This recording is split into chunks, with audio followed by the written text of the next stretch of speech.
Welcome to the West Wing Week, your guide to everything that's happening at 1600 Pennsylvania Avenue and beyond. This week, the President continued to address the conflict in Syria, met with Baltic leaders, and embarked on a 3-day trip to Sweden and Russia. That's August 30th to September 5th, or Stronger Together. On Friday, the President and Vice President welcomed the Baltic leaders at the occasion of their first joint visit to the White House since their country's accession to NATO in 2004. Before the President addressed U.S.-Baltic relations, he remarked on Syria. Part of the challenge that we end up with here is that a lot of people think something should be done, but nobody wants to do it. And that's not an unusual situation, and that's part of what allows, over time, the erosion of these kinds of international prohibitions, unless somebody says no. When the world says we're not going to use chemical weapons, we mean it. Then the President hopped on his annual conference call with rabbis in advance of the Hebrew High Holy Days of Rosh Hashanah and Yom Kippur. Hope and pray that this year, 5774, will be a good year of progress and peace. On Saturday, the President was joined by the Vice President in the Rose Garden, where he spoke on the ongoing situation in Syria. After careful deliberation, I have decided that the United States should take military action against Syrian regime targets.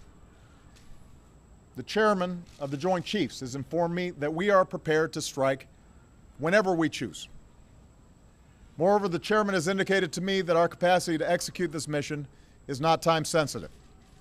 It will be effective tomorrow, or next week, or 1 month from now. And I'm prepared to give that order. I will seek authorization for the use of force from the American people's representatives in Congress. On Tuesday, the President and the Vice President met with a bipartisan group of 16 lawmakers in the Cabinet room. I've made a decision that America should take action, but I also believe that we will be much more effective, we will be stronger if we take action together as one nation.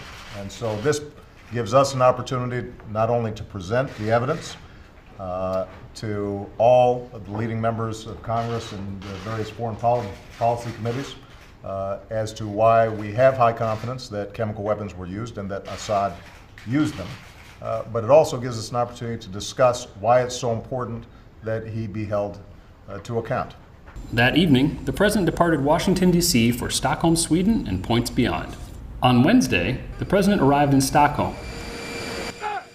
While in Sweden, the President held a bilateral meeting and joint press conference with Prime Minister Reinfeldt. He then participated in an event honoring Raoul Wallenberg at the Great Synagogue in Stockholm and toured an expo featuring clean energy innovations at the Royal Institute of Technology.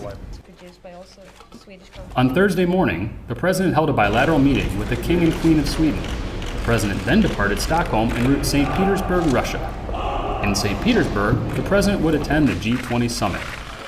To find out more information on any of these topics or to see complete videos of these events, go to whitehouse.gov. And thanks again for checking out your West Wing Week. Now I'm born and raised in Sweden. Excellent. And I hope that also my children can be born and raised in Sweden. Well, I'm sure they will be. So.